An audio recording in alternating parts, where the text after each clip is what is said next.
Morning చూసినాము, ambulance వచ్చింది, hospital ఎవరినో పంపించిండ్రు. ఆడ రైతులతో మాట్లాడించి నేను రాజకీయం చేస్తున్నా అడుగుతున్నాడు. ఇప్పటి వరకు కూడా గడిచిన 2 సంవత్సరాలుగా మీరందరూ గమనిస్తున్నారు, 2 సంవత్సరాలకు ముందు పాలన ఇప్పటి పాలన ఎట్లా ఉంది కాంగ్రెస్ ప్రభుత్వ పాలన అని. అసలు రైతుల గురించి అవగాహన ఉంది. మంత్రి కూడా చేసాడు, మీకు తెలుసు. ఏం మంత్రి చేసాడో నాకైతే దౌర్జన్య మంత్రి, కబ్జా మంత్రి అని నాకు తెలుసు, కానీ ఆ శాఖలు ఏమి ఇచ్చారో నాకైతే తెలియదు. ఆ శాఖల గురించి మేము పోలేదు. దౌర్జన్యం, కబ్జాలు రెండే చూసినాం మేము. రామగుండం రిపేర్కి వచ్చింది, ఆ రిపేర్ చేపియరా, యూరియా షార్టేజ్ ఉంది, విచిత్రమైన ఆరోపణలు అవగాహన లేకుండా చేస్తున్నాడు. ఆయన్నే మళ్ళీ కాంగ్రెస్ ప్రభుత్వానికి అవగాహన లేదు అంటున్నాడు. యూరియా మ్యానుఫ్యాక్చరింగ్ ఇండస్ట్రీసు ఎవరి కంట్రోల్లో ఉంటాయి? అవగాహన ఉందా? రామగుండం ఉంటే కూడా యూరియాకు సంబంధించిన మ్యానుఫ్యాక్చరింగ్ కంపెనీస్ అన్నీ కూడా దేశంలో మొత్తం కూడా యూరియాకు సంబంధించినవి సెంట్రల్ గవర్నమెంట్ కంట్రోల్లో ఉంటాయి. ఈ రామగుండం కూడా సెంట్రల్ గవర్నమెంట్ కంట్రోల్లో ఉంటుంది. సూపర్విజన్ కూడా మన తెలంగాణకు సంబంధం ఉండదు, రాష్ట్ర ప్రభుత్వానికి. నెంబర్ 1. ఇంకో అంశం, చెప్పులు లైన్లో లేకుంటుండే చూసిండ్రు కదా మా పాలనలో అన్నారు. నేను ఇంతకుముందే నాకు ఒక మిత్రుడు ఒక వీడియో పెట్టిండు.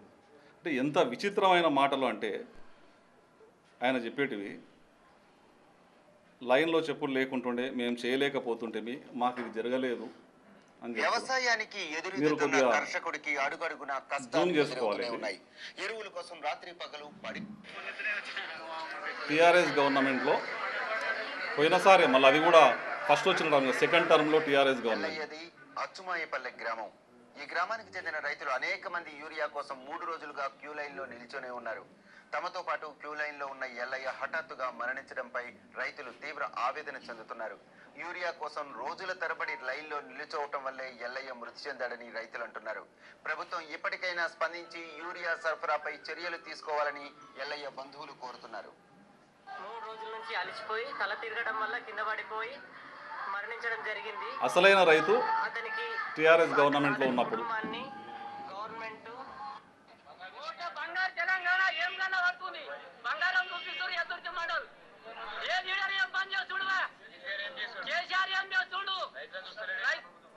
విన్నారు కదా. అంటే ఈ వీడియో మీకు షేర్ చేస్తా. అంటే అసలైన రైతులు చనిపోయినటువంటి వీడియోకు సంబంధించిన అంశం వాళ్ళ గవర్నమెంట్లో, టీఆర్ఎస్ గవర్నమెంట్లో. బంగారు తెలంగాణ అన్నారు కదా, కేసీఆర్ ఏం చేస్తున్నాడు, రైతులు హఠాన్మరణం చెందిన లైన్లో ఉండే అని చెప్తారు. మా దగ్గర లైన్లే లేకుండే, మా దగ్గర క్యూలే లేకుండే, మేము ఇళ్ళ కాడికి మా బండ్లు పెట్టి పంపించినాం చెప్పడానికన్నా సోషల్ మీడియా ఉంది, మీడియా ఉంది, మొత్తం రికార్డెడ్ ఉంటుంది. వీడియోస్ అన్నీ కూడా దీంట్లో నిక్షిప్తమై ఉంటాయి. మాట్లాడేటప్పుడు ఒక మంత్రి పని చేసినావు, ఒకసారి ఎమ్మెల్యే చేసినావు, 10 సంవత్సరాలు ప్రభుత్వంలో ఉన్నావు, అవగాహనతో మాట్లాడాలి కదా. అడ్డగోలియ నోటికి ఏది వస్తుంది మాట్లాడితే ఎట్లా? రైతులు చచ్చిపోయింది అప్పుడు. ఉదయము ఒకరిని ఆయన హాస్పిటల్లో జాయిన్ చేసిన అని చెప్పిండు. సంతోషం, ప్రతి దానికి కూడా విత్ ఎవిడెన్స్ తెప్పించుకొని మాట్లాడుతూ ఉన్నాం. Anjaneyulu son of Bheemaiah, caste Pichaguntla, village Kakarlapadu, ఆయన రిక్షా కార్మికుడు. హాస్పిటల్లో ఉన్నాడు, మనం అందరం పోదాం ఇప్పుడు మీడియా సమక్షంలో మాట్లాడదాం. రిక్షా కార్మికుడు, ఆ రిక్షా ఓనర్ కూడా నజీర్ హుసేన్ అని చెప్పి రిక్షా ఓనర్ కూడా, ఆయన రిక్షా గుత్తకిచ్చిన ఓనర్ కూడా ఉన్నాడు. ఆయన ట్రిప్పులు చేసుకుంటాడు రోజు. ఆయనకు ఫిడ్స్ అనే రోగం ఉంది. ఆయన అనుకోకుండా ఫిడ్స్ వచ్చి అమావాస్య రోజు ఏదో ఫిడ్స్ వస్తుందని కొంత ఇది ఉంది కదా సైంటిఫికల్ కూడా, ఫిడ్స్ వచ్చి పడిపోతే అక్కడ ఉన్న రైతులు తీసుకుపోయి పక్కకు బండబెట్టినరు. ఆయనను రైతుగా క్రియేట్ చేసి రైతును పట్టుకోండి అని, రైతును కాపాడండి అని, రైతును పంపిస్తున్నా అని, నా అంబులెన్సులో అని. అసలు వీళ్ళు ఇంటికి వెళ్ళి దోషి పెడితే కూడా అట్లా మాట్లాడరేమో. నేను చేసిన నా అంబులెన్సు నా నా నా నా నువ్వు 10 ఏళ్ళ కింద వచ్చినప్పుడు నీ ఏం లేకుండే. ఇప్పుడు అంబులెన్సులు లీవే అయినాయి, ఫామ్ హౌస్లు లీవే అయినాయి, రైతులు రిక్షా కార్మికులు రైతులు అయినరు. అసలైన రైతులు మరణించింది టీఆర్ఎస్ ప్రభుత్వంలో. రామగుండం అనేది సెంట్రల్ గవర్నమెంట్ మొత్తం చూసుకుంటుంది, దానికి సంబంధించిన అంశం స్టేట్ పరిధిలోకి రాదని కూడా ఆయనకు తెలియాలి. అది కూడా తెలియదు. దాని గురించి కూడా మాట్లాడను. మొత్తం మన దేశానికి దాదాపుగా మన తెలంగాణ ప్రభుత్వం 10 లక్షల పైచీలకు మెట్రిక్ టన్నులు కావాలని చెప్పి కేంద్ర ప్రభుత్వాన్ని కోరడం జరిగింది.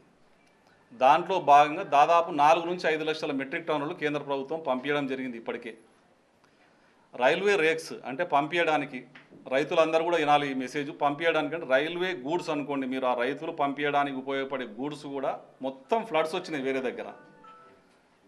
ప్రయాణానికి రైల్వేలకు సంబంధించి రైల్వే ప్రయాణం అనేది నిలుపుదల చేయబడ్డది, రైల్వే రేక్స్ రావడానికి ఇబ్బంది అయింది. కాబట్టి కేంద్ర ప్రభుత్వం పంపించే దాంట్లో కొంత జాప్యం జరిగినమాట వాస్తవం. కానీ రైతుల గురించి మాట్లాడుతున్నాడు, నాట్లు అని ఇంకో విషయం కూడా చెప్తా ఉన్నా. యూరియా నాట్లు పెట్టినప్పుడు మొదటిసారిగా యూరియా వేస్తారు, ఒక రౌండ్ అయిపోయింది. రెండవసారి మళ్ళీ 15-20 రోజుల తర్వాత వేస్తారు. వాస్తవానికి యూరియా మొదటిసారి జల్లుకున్నారు, మొదటిది అయిపోయింది. రెండోసారి కోసం యూరియా డిసిప్లిన్గా ఎక్కడ పోయినా సరే మనం లైన్లోనే నిలబడి తీసుకుంటాం. గుంపులుగా వదిలేతామా? యూరియాకు వచ్చిన వాళ్ళను లైన్లో ఉంటేనే కదా ఎవరికి వచ్చేది, ఎవరి బ్యాగులు వాళ్ళకి వచ్చేది. మనం పోతే కూడా లైన్లో నిలబడతాం కదా. జాప్యం జరిగింది, ఫ్లడ్స్ వచ్చినాయి, అది కూడా వస్తుంది. దాదాపుగా మన 4-5 లక్షల మెట్రిక్ టన్నులు వచ్చింది, ఇంకో 3-4 లక్షల మెట్రిక్ టన్నులు రావాలి. మన ఈ 3 కాన్స్టిట్యుయెన్సీల పరిధికి వచ్చే వరకు 38,000 మెట్రిక్ టన్నులు కావాలని చెప్పి అగ్రికల్చర్ ఆఫీసర్స్ ప్రపోజల్ పెట్టినరు. ఇంతవరకే 20,000 మెట్రిక్ టన్నులు మనకు వచ్చింది, ఇంకా 18,000 మెట్రిక్ టన్నులు రావాలి. అది బ్యాలెన్స్ ఉంది, అది సెకండ్ విడతకు మనకు పనిచేస్తుంది వేయడానికి. ఎక్కడ కూడా జాప్యం లేకుండా సెంట్రల్ గవర్నమెంట్ పంపించిన దానికి పంపించినట్లుగా ఉన్నంతలో ఇమీడియట్గా డిస్పోజ్ చేయడానికి రైతులకు పంపిణీ చేయడానికి అధికారులందరూ అప్రమత్తంగా ఉన్నారు. లేని ఆందోళన సృష్టించి రెచ్చగొట్టి ప్రతి దగ్గర, నేను ఇంతకుముందు చూసిన ప్రెస్లో మీటింగ్లో పోతే రెచ్చగొట్టే విధానమే, ఇక్కడ రెచ్చగొట్టే విధానమే. నేను ఇంకా విషయం డివేట్ అవుతుంది, వేరే విషయాలకు పోదాల్చుకోలేదు, కానీ కుప్పలు తెప్పలుగా ఉన్నాయి, త్వరలో అవి కూడా బయటకు వస్తాయి. ఈ సబ్జెక్టు డివేట్ అవుతుందని నేను పోతలేను. అనవసరమైన హంగామా చేసి భయభ్రాంతులకు ఏదో పబ్లిక్లోనే లేనిపోని తగాదాలు సృష్టించే కార్యక్రమాలు చేస్తే ఎవరు నమ్మడానికి సిద్ధంగా లేరు. ఈరోజు మార్నింగ్ యూరియా విషయంలో శ్రీనివాస్ గౌడ్ గారు ఏదైతే రైతులు ఇబ్బందులు పడుతూ ఉన్నారు, రైతులకు ఇబ్బంది పెట్టే విధంగా ఈ ప్రభుత్వం చేస్తుందని కూడా చెప్తున్నాడు. గత ప్రభుత్వంలో ఉన్నప్పుడు రైతులకు ఇబ్బంది పెట్టిన విషయాన్ని ప్రూఫ్తో సహా వీడియో చూపించడం జరిగింది. రైతులు ఎవరైతే ఈరోజు ఏదైనా ఒక సమస్యను ఆయన ఎక్కడ పోతే ఏ సమస్య దొరుకుతుందని పొద్దుగాలు లేచి రాత్రి వరకు వెతుక్కుంటూ తిరుగుతున్నాడు. సమస్య వెతుక్కునే కంటే ఈరోజు మహబూబ్నగర్లో జరుగుతున్న అభివృద్ధిని చూసి ఆయన ఇంకేమి దొరకక ఏం దొరుకుతుందా అని వెతుకుతున్నాడు పొద్దుగాలు లేచి. క్లియర్గా కనిపిస్తుంది ఆయన రైతు కాదు, ఆయన రిక్షా కార్మికుడు. ఆయనకు నిజంగా కూడా ఒక మూర్ఛ అంటే ఫిట్స్ వస్తాయి, ఆయనకు ఒక చిన్న అంటే రెగ్యులర్గా ఆయనకు ఫిట్స్ వస్తాయనేది కూడా ఆ డాక్టర్ దగ్గరికి వెళ్తే ఆయన చెప్పిండు.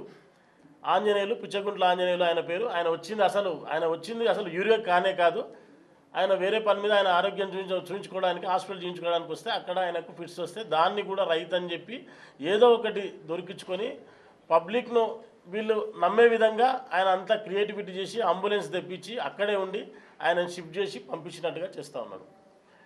ఒకే ఒకటి, ప్రజలు నిజంగా కూడా అన్ని విషయాల మీద నిపాయిత పూర్తి అవగాహన కలిగిన ప్రజలంటే మహబూబ్నగర్ నియోజకవర్గ ప్రజలు.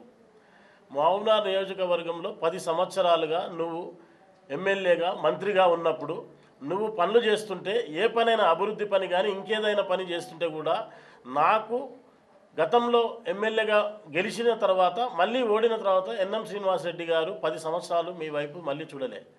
మహబూబ్నగర్ ప్రజలు ఏదో కొంత నన్ను విస్మరించి నన్ను ఏదో ఉద్దేశంలో నన్ను వాళ్ళు ఇచ్చేసారు కాబట్టి నేను అనవసరంగా కలగజేసుకొని అక్కడ ఉన్న అభివృద్ధిని అడ్డుకోవడము, ప్రతి విషయంలో కూడా ఇన్వాల్వ్ కావడం తప్పని చెప్పి వాళ్ళు అర్థం చేసుకొని ఎవరిని కూడా అనవసరంగా ఎక్కడ కూడా ఏం మాట్లాడకుండా వాళ్ళను అపోజ్ చేయకుండా వ్యతిరేకించకుండా కామ్గా మహబూబ్నగర్ ప్రజలకు అభివృద్ధి చేసినా సరే ఇంకే పైన చేసినా సరే దాని విషయంలో అడ్డు జరగకుండా ఆయన ఉన్నాడు.